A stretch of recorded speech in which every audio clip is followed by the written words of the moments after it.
¿Qué tal? ¿Cómo están? Bienvenidos a Agenda Económica aquí en CNN Chile. Gracias por acompañarnos. 8 en punto. Estamos iniciando nuestra revisión de cada mañana en este frío día martes 25 de mayo. Hasta las 8:30 estaremos junto a ustedes con los 30 minutos de información económica del mundo de negocios, de las finanzas también, que como siempre partimos con nuestro resumen de noticias, adelantando en parte también lo que vendrá durante esta jornada. Comenzamos con una patita puesta en el ámbito político porque el gobierno y la oposición deberán acercarse ya en sus agendas de mínimos comunes. La discusión que se planteó hace cerca de 3 semanas tras este encuentro entre la presidenta del Senado, Yasna Proboste, y el presidente Sebastián Piñera en La Moneda, bueno, debería concretarse ya a partir de esta semana con proyectos específicos, ahora que hay un aterrizaje también de lo que está buscando cada uno de los sectores. De hecho, Chile Vamos ya presentó su propuesta, busca efectivamente acercarse a un monto por persona en torno a los 170.000 pesos para el apoyo económico que significará este IFE reforzado, como lo ha planteado el Ejecutivo, con un universo además del 100% de las personas que están en el registro social de hogares, aunque hay diferencias específicamente en el ámbito de los requisitos para poder postular a este nuevo IFE reforzado. Hay algunas diferencias importantes, las vamos a revisar en minutos, en momentos en que crece la presión por parte del bloque opositor para que este tema se zanje en los próximos días. Vamos a estar revisando también detalles de un debate que se va a dar en el Congreso en el día de hoy. En la Comisión de Trabajo, en particular de la Cámara de Diputados, se va a discutir el proyecto de salario mínimo. El gobierno, recordemos, había retirado la primera iniciativa que presentó, buscando reforzarlo también, hacer algunos ajustes, en particular en el ingreso mínimo, que es este suplemento que entrega el Estado para poder elevar el salario mínimo líquido hasta los 300.000 pesos, lo que llega al bolsillo de los trabajadores efectivamente. Pues bien, hoy día se va a presentar esa propuesta, va a marcar por supuesto el debate desde sectores de la oposición. El diputado Tucapel Jiménez ha dicho que este tema era fundamental para ellos, reforzar el ingreso mínimo, lo habían pedido diputados del oficialismo también, por tanto se prevé un trámite relativamente expedito en la medida en que los montos estén alineados con lo que espera la oposición en particular, que tiene, recordemos, mayoría en el Congreso. Buenas noticias, se entregó el comercio exterior en nuestro país según el balance que dio a conocer ayer el Banco Central en materia de exportaciones. Fíjense que China, que es el principal mercado de las exportaciones nacionales, creció un 49% en el envío de productos hacia ese país en los primeros 4 meses del año, según el reporte publicado ayer por el Banco Central. Son cerca de 11.000 millones de dólares los que se enviaron en estos 4 meses, y de ellos cerca de 8.000 millones de dólares se explican principalmente por envíos de cobre. El precio, como ha subido tanto, ha permitido un aumento también en el balance que se ha hecho en el inicio de este año. Es sin duda el mercado de exportación más importante y hay un repunte con mucha fuerza que se prevé puede ser un motor importante también para la reactivación económica este año a nivel nacional. Ya revisaremos detalles también al respecto en unos minutos. Por otro lado, el tipo de cambio en nuestro país sigue debilitándose. El peso se ha debilitado frente al dólar, que ha ganado terreno acá en Chile. De hecho, llegó ayer a su valor más alto desde mediados del mes de marzo, 730. Ese fue el cierre de ayer del tipo de cambio. El dólar fortalecido a nivel global, pero en particular acá en Chile por razones más bien de orden político y de expectativas respecto a lo que está ocurriendo después de las elecciones hace 2 fines de semana hacia atrás, que marcan definitivamente el rumbo en materia económica y también para los mercados, por cierto. Vamos a estar revisando parte del análisis del mercado en unos instantes.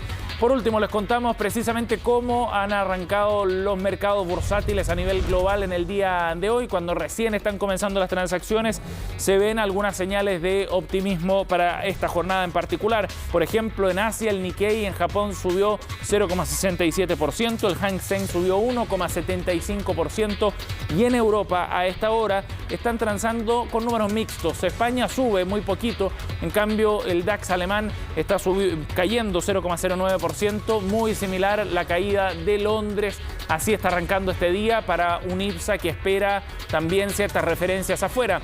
Ayer la bolsa local logró una recuperación muy leve, 0,84%, poco después de una caída fuerte de en torno a los 2 dígitos del acumulado de la semana pasada. Parte de lo que marca el mercado a esta hora, el cobre por su parte, ganando terreno, está en torno a los $4.51 la libra a esta hora de la mañana. 8,5. Bien, comenzamos con la revisión entonces en detalle de lo que ha ocurrido en las últimas horas. En particular en materia política vamos a tratar de proyectar un poco lo que viene en una semana que va a ser clave, sin duda, para llegar a este acuerdo de la agenda de mínimos comunes. Recordemos que en el gobierno y en la oposición han planteado este tema como uno bien relevante, prioritario, para enfrentar lo que viene en materia sanitaria y de apoyos a las familias. Sobre todo pensando en 2 cosas. Uno, que el retiro del 10%, el tercer retiro, ya se ha hecho desde hace un par de semanas. Por lo tanto, las familias dependen de ese ingreso, pero se acortan los plazos y se empieza a gastar esos recursos. Va a crecer la presión ciudadana para recibir nuevos apoyos de parte del Estado. Y por otra parte, hay también un asunto político de tratar de sacar esto pronto adelante. Recordemos que hace cerca de 3 semanas que se reunieron en la oposición y el gobierno en La Moneda para acordar esta agenda de mínimos comunes y todavía no hay proyectos presentados en el Congreso en esa línea. Por tanto, hay un apuro, hay premura para tratar de llegar a acuerdo pronto, sobre todo cuando se requiere nuevos instrumentos en un escenario sanitario que no ha mejorado. Ojo con eso, están aumentando los casos.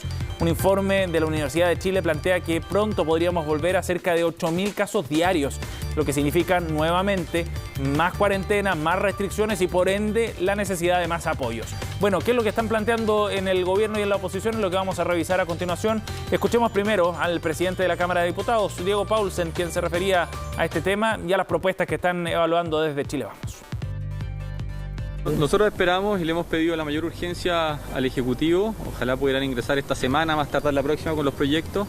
Entendemos que Chile empieza a enfrentar los periodos más críticos del invierno, que son mayo, junio, julio y agosto, y por lo tanto queremos que entre con discusión inmediata para poder tramitar esto en el más breve plazo dentro del Congreso Nacional y poder llegar a las familias lo antes posible. Esta es una renta solidaria pandemia que en el caso de una familia de 4 está en torno a los 475.000 pesos. Y eso, si tú lo divides en 4, te da un guarismo determinado y eso va en familia unipersonal, bipersonal y así sucesivamente. Bueno, Chile Vamos ya entregó su propuesta al gobierno y coinciden en algunos puntos. Por ejemplo, ampliar la entrega de este IFE reforzado al 100% de las personas que estén en el registro social de hogares. Piden también que se refuerce la inscripción en este registro, que recordemos es voluntaria, depende de los ciudadanos, para así tener mejor información de quiénes son los que realmente necesitan. Y acá hay un punto relevante, piden también la firma de una declaración jurada por parte de quien postula al IFE, para así asegurar que efectivamente está postulando por necesidad, porque hay una disminución de sus ingresos que justifica que se le entregue el IFE. Ese punto puede generar controversia cuando en la oposición están pidiendo que sea totalmente universal. En Chile Vamos dicen que hay registros administrativos, que están los RUT también de quienes requieren efectivamente esta ayuda para dejar afuera, por ejemplo, a funcionarios públicos que no han tenido una disminución de sus ingresos. Ese punto probablemente sea uno de discusión. En Chile Vamos piden que el IFE además se acerque al monto de la línea de la pobreza, es decir, cerca de 170.000 pesos por integrante de cada hogar. ¿Y qué pasa en la oposición? Bueno, están poniendo presión también porque quieren proyectos concretos para empezar a debatir este tema. Recordemos que acá los plazos son urgentes. Lo decía el diputado Paulsen, viene el invierno además, un momento de más necesidades, de mayores gastos también en ciertas materias y con un contagio que está al alza. La senadora Yasna Proboste, que recordemos ha actuado como articuladora de esta agenda de mínimos comunes, se refería a este tema también y pedía urgencia por parte del Ejecutivo. El gobierno no ha llegado ni con un solo proyecto, ni una sola idea, ni una sola cifra. Y lo que es peor, con un nivel de contagios diarios de COVID que no baja. Y ahora se inventa una nueva normalidad 2.0, en la idea de poder implementar una nueva política como es el carné verde. Al presidente Piñera y a sus ministros que no entienden el país que hoy gobiernan, deben entender que el tiempo se les acabó. Ya no hay espacio para más declaraciones. No son capaces de captar la profundidad de la crisis. Si esta semana no tenemos los proyectos de ley serios para poder apoyar a la familia, el gobierno tendrá que ver cómo sigue haciendo frente a esta crisis, cómo termina su periodo, porque desde la oposición ya hemos hecho el trabajo. 8:10. Vamos a cambiar de tema para hablar de otra discusión política que se va a dar en el Congreso en el día de hoy. En la Comisión de Trabajo se espera discutir ya el proyecto de reajuste del salario mínimo. El gobierno va a ingresar cambios a esta iniciativa y en particular tienen que ver con el ingreso mínimo garantizado. Recordemos que son dos cosas completamente distintas. El salario mínimo hoy día en Chile está en 326.000 pesos. La propuesta del Ejecutivo planteaba subirlo a 337.000 pesos. Pero esos son números brutos. El ingreso mínimo lo que garantiza es un suplemento del Estado para llegar a 300.000 pesos líquidos en el bolsillo de los trabajadores que están contratados precisamente por el salario mínimo. Y ese punto sería el que marcaría la novedad en la propuesta que ha hecho el Ejecutivo. Lo que se busca es elevar ese suplemento, ese ingreso mínimo, para que el monto final que llega al trabajador sea mayor a los 300.000 pesos y que el reajuste entonces vaya de la mano con el que se haga del salario mínimo en específico en bruto. Esos son los temas que se van a discutir a partir de hoy día entonces en la Comisión de Trabajo. El gobierno había anunciado que entregaría hoy, a más tardar mañana. Se espera para hoy día algunas novedades para que la comisión empiece a trabajar ya y vote esta propuesta. Desde la oposición, precisamente, Tucapel Jiménez, el presidente de esta instancia de la Comisión de Trabajo, había planteado también la necesidad de avanzar en esa línea, de acercarse a los niveles que marcan el límite de la pobreza en nuestro país, los números que marcan esa frontera, al menos. Eso es lo que pretendía la oposición. Recordemos que la CUT ha pedido un sueldo mínimo de 500.000 pesos brutos, muy superior a lo que estaba planteando el Ejecutivo. Probablemente la propuesta final esté más cerca de lo que ya había planteado el gobierno, lejos de lo que plantea la Central Unitaria de Trabajadores, en un momento, recordemos, de altos niveles de desempleo todavía, y cuando quedan por recuperar cerca de 1 millón de puestos de trabajo para volver al mercado laboral que teníamos antes de la pandemia. Factores relevantes, antecedentes para una discusión que desde hoy entonces va a tomar forma en la Comisión de Trabajo de la Cámara de Diputados.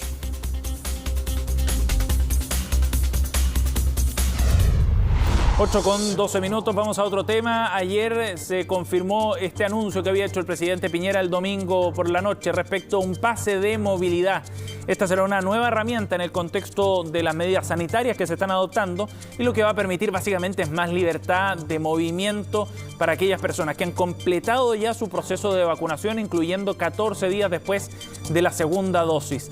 Este pase ya está habilitado, es un trámite completamente digital y por supuesto que en ciertos sectores ha sido recibido como una buena noticia, sobre todo los gremios que dependen precisamente de los desplazamientos de los chilenos a lo largo del país. Pensemos en el turismo, por ejemplo, en el comercio también, entre otros. Bueno, ayer desde el gobierno explicaron algunos detalles de este pase. Fue el ministro de Economía, Lucas Palacios, precisamente, y ahí hay una señal importante, quien tomó la vocería para explicar los alcances de este instrumento que, como decíamos, ya está disponible para cursarse digitalmente. Escuchemos al ministro Lucas Palacios refiriéndose a este tema. Tenemos que ir reactivando nuestras vidas, tenemos que ir recuperando la libertad para ir recuperando nuestras vidas, recuperar la alegría de vivir, de reencontrarnos con las personas que queremos y también de tener la posibilidad de que personas que han perdido su empleo lo puedan recuperar. El plan paso a paso sigue plenamente vigente. El pase de movilidad es un beneficio adicional para aquellas personas que tienen 2 semanas después de la segunda vacuna, cuyo riesgo es mucho menor de contagio y también de contagiar. Ahora, eso no significa chip libre y que nos vamos a soltar las trenzas y que esas personas van a andar sin mascarilla y sin la distancia social. Tenemos que seguir manteniendo el cuidado. Bueno, ahí hay un punto relevante también del ministro, no significa chip libre, claro, porque permite desplazamientos, por ejemplo, entre comunas que están en la fase 2, que hoy día están prohibidos los fines de semana, por ejemplo, en medio de la cuarentena. Este pase de movilidad va a permitir esos desplazamientos y ahí entonces radica la esperanza de esos sectores económicos que dependen precisamente de estos viajes interregionales para ver más flujo de público. Ha habido mucha crítica, eso sí, desde los sectores científicos, del Consejo Asesor, que no estaba de acuerdo con la medida, del Colegio Médico también. también el debate en ese sentido sigue abierto en un momento de contagios que van al alza. Sin embargo, para estos sectores económicos ha sido una buena noticia, de eso no hay dudas. Escuchemos precisamente a la Federación de Turismo, que se refirió a este tema, y también a la Asociación Gastronómica, quienes valoraron esta medida para generar cierto reimpulso a la actividad de estos sectores.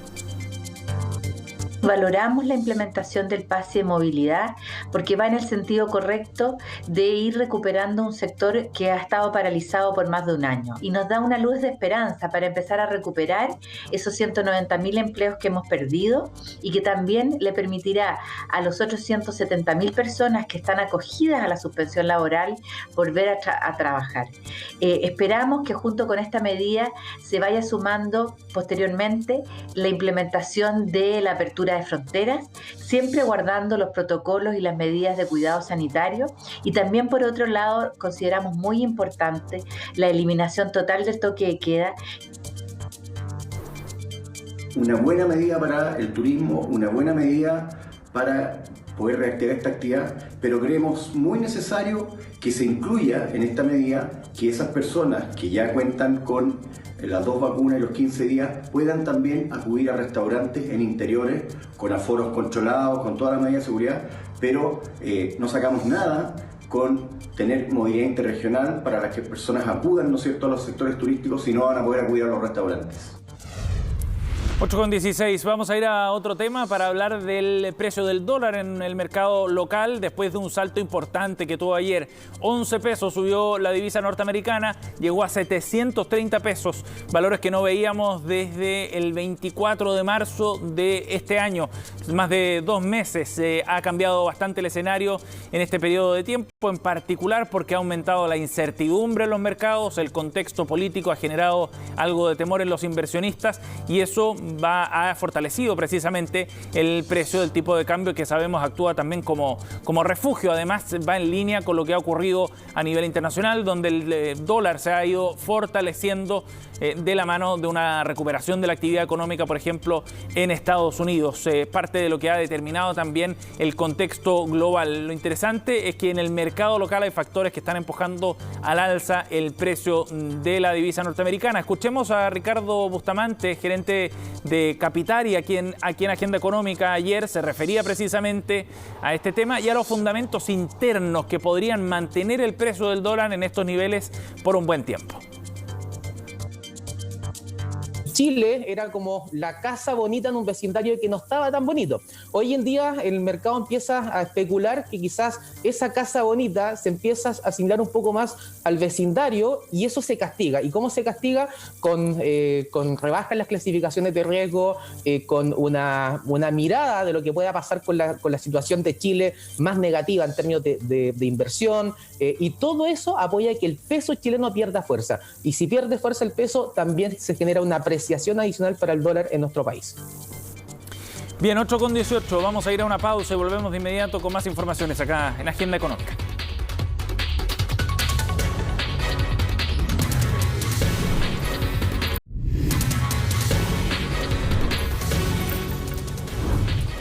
Bien, estamos de vuelta, 8:21 para analizar detalles de un estudio que publicó ayer la Cámara Chilena de la Construcción, que analiza a nivel nacional las condiciones del desarrollo urbano y en particular cómo ciertas zonas presentan condiciones críticas de desarrollo para los habitantes que en ella habitan. De hecho, son cerca de 2,2 millones de personas las que están viviendo en zonas definidas como críticas desde ese punto de vista del desarrollo definido por múltiples variables, de condiciones de calidad de vida, en definitiva. Vamos a conversar de este tema. Estamos en contacto con el gerente de estudios de la Cámara Chilena de la Construcción, Javier Hurtado. ¿Cómo estás, Javier? Buenos días. Hola Sebastián, ¿cómo estás? Un placer estar contigo. Gracias por el contacto. Javier, cuéntanos detalles de este estudio, que es bien interesante porque nos permite ver una caracterización de determinadas zonas. Eso permite luego, por supuesto, tener respuesta para esas definiciones. Pero partamos por explicar qué es lo que significa estas zonas desde el punto de vista urbano que están en un estado crítico. A Al primero hay que explicar que el estudio nuestro lo que intenta siempre es buscar cómo caracterizar mejor el entorno urbano de los distintos barrios de las ciudades chilenas, para efectos justamente de poder actuar sobre ellos e intervenir los entornos para mejorarlos, justamente porque entendemos que el entorno urbano es súper relevante para la calidad de vida de las personas. Yo creo que eso es fundamental. Ahora, nosotros hemos ido analizando esto hace varios años, partiendo con algunas dimensiones. Inicialmente partimos analizando la infraestructura básica que tenían los barrios, digamos. Seguimos con el acceso a equipamiento y servicios, después con medio ambiente, y ahora agregamos justamente 2 variables importantes que son la vialidad y la movilidad, ¿ya? Y la seguridad urbana. Ahora, todas estas cosas, estas variables, estas dimensiones, las mezclamos de alguna forma y sacamos un índice justamente en que y podemos graficar qué ciudades o qué barrios, qué comunas y barrios están bajo en este índice, lo que significaría para nosotros que tienen entornos con calidad en estos indicadores que no son las más adecuadas. Javier, por ejemplo, un barrio que está definido como más crítico, ¿qué características tiene en términos genéricos? A ver, hay varias características. Uno, los barrios depende de cada lugar, porque en realidad cada barrio crítico tiene su propia particularidad, pero por ejemplo, encontramos barrios críticos en los cuales la infraestructura urbana, por ejemplo, las calles, las veredas y otros espacios urbanos, o plazas, a cercanía a plazas o a parques también, no es eficiente, con lo cual la gente no tiene acceso a eso. O encontramos otros barrios que muchos, ahora último, en que los temas de seguridad, ya sea delincuencia en los barrios, entornos, digamos, percepción del delito, otras cosas, son más altos. Y en ese sentido, esos se van categorizando como áreas que tienen un problema, digamos, y la sumatoria de los problemas va reflejando justamente estas áreas críticas que estamos indicando en cada ciudad. Esto es bien interesante, Javier, porque en el caso del Gran Santiago, por ejemplo, cerca del 27% de la población está en barrios que son definidos como críticos, ¿no? Según los criterios de este estudio. Y eso tiene mucha relación con la forma en la que se hace ciudad, definitivamente, cómo se va construyendo una ciudad. Claro, acuérdate que Santiago, muchas ciudades en Chile, sobre todo Santiago, se fueron poblando en los últimos 20, 30 años muy fuertemente, y mucha gente de provincia fue llegando a la ciudad. No hubo planificación urbana generalmente, lo que se requería, lo que se buscaba en ese tiempo era que la gente tuviera un techo, ¿ya? Pero claramente nos damos cuenta ahora último, ¿cierto?, que no es solamente un problema de techo, es un problema también de acceso a la ciudad, acceso a la movilidad, acceso al trabajo, ¿ya? Que son relevantes para poder vivir bien. Entonces, en el fondo, ahora lo que estamos analizando es eso, justamente ¿para qué? Para que hayan políticas o hayan acciones que puedan ir a intervenir barrios, digamos, para mejorar su calidad. Sí. ¿Cuáles son las ciudades que presentan mayor cantidad de estas zonas urbanas críticas, Javier? A ver, en general, en términos concretos, digamos, y con todas las variables indicadas, yo diría son Santiago, una ciudad importante, pero presentan San Antonio, Punta Arenas, Coquimbo, La Serena, Chillán, Osorno, Los Ángeles, Coyhaique, presentan entornos urbanos críticos. Coyhaique ciertamente muy afectado por los temas de conectividad, digamos, con muchas cosas, probablemente un efecto importante. Cada uno tiene un efecto distinto, ¿no? ¿Ya? Pero ciertamente esas son las ciudades que te presentan peores indicadores o más personas que viven en zonas críticas, digamos. Cuando hablamos de entornos críticos, al final estamos hablando de calidad de vida. Es el aterrizaje que tiene, ¿no? Es el impacto que tiene para los ciudadanos. O sea, el objeto nuestro siempre es poder entender cómo afecta el entorno en la calidad de vida. Y justamente creemos y estamos convencidos que el entorno afecta muchísimo en la calidad de vida. Ahora, ¿cómo investigamos ese efecto? Hay que buscar variables y separar las cosas, digamos. Y en ese sentido hemos estado años separando variables, tratando de entender distintas dimensiones. Y ya en este momento ya tenemos 5 grandes dimensiones analizadas, digamos, para 22 ciudades en todas las manzanas. Imagínate, un trabajo bastante complejo, ¿ya? Y que hoy día, si va al sitio web de la Cámara, va a poder hacer un zoom y ver barrios específicos, ver manzanas específicas y ver para cada manzana qué dimensión es la más mala o la mejor, digamos, como quieras verlo. Va a poder analizarlo manzana por manzana. Sí, y eso es bien interesante. Ahora, Javier, ¿cómo ha ido evolucionando este indicador o cómo ha ido evolucionando la calidad de vida desde el punto de vista del desarrollo urbano precisamente en nuestro país en los últimos años? ¿Hay una tendencia que se pueda apreciar en base a los antecedentes que ustedes analizan? Ahora, estos antecedentes son un poco fotos, digamos. La verdad que no ven todavía una evolución. No se puede ver porque no hay data para hacer evoluciones. Ahora, ciertamente hay de todo, digamos. Hay barrios que han mejorado puntualmente, pero hay barrios que también han ido empeorando su calidad de vida, sobre todo en lo que es los aspectos de movilidad y seguridad. Son aspectos que han ido empeorando en los últimos tiempos. De hecho, durante la pandemia hemos visto por la televisión, puntualmente, ¿cierto? Hemos visto mucho cómo ciertos elementos de inseguridad han estado presentes hoy día en muchos lugares. Yo creo que esos son aspectos que han ido evolucionando de forma negativa. Yo creo que la característica de infraestructura urbana ha ido mejorando en términos positivos en general. ¿Ya? Hoy día hay más infraestructura y mejores viviendas en general. O sea, siguen habiendo malas, digamos, ¿ya? Pero hay mejor calidad de vivienda en algunos casos y mejor calidad de calles, veredas y otras cosas. Eso se ha ido trabajando. Sí. Pero hay otros aspectos como son la movilidad, que yo creo que es un tema que cada día es más relevante. Sí, y bueno, va a servir finalmente como un insumo, en definitiva, para ir tomando ciertas decisiones o orientar ciertas decisiones también en materia de políticas públicas. Javier, gracias por conversar con nosotros esta mañana, muy amable. Un placer, nos estamos viendo, Sebastián. Chao, buen día. Bien, nos vamos. Antes de cerrar, les recordamos que hay que estar atentos, hay que poner ojo a lo que va a ocurrir hoy día en el Congreso, en la Cámara de Diputados y en la Comisión de Trabajo en particular, donde se va a discutir desde las 5 de la tarde la propuesta de salario mínimo del gobierno. Se vota hoy día precisamente en la Comisión de Trabajo. Recordemos que el Ejecutivo va a presentar algunos cambios, lo había adelantado el ministro del Trabajo, Patricio Melero. Habrá que ver cuáles son esos cambios efectivamente y cómo los recibe también la oposición y el oficialismo para ver el desenlace de esta votación para este proyecto sumamente relevante en torno al salario mínimo. A partir de las 5 de la tarde, entonces, atentos a esa noticia. Ya nos vamos, 8:28. Gracias por acompañarnos. Viene Conexión Global con Jacinta Molina. Que tengan un buen día.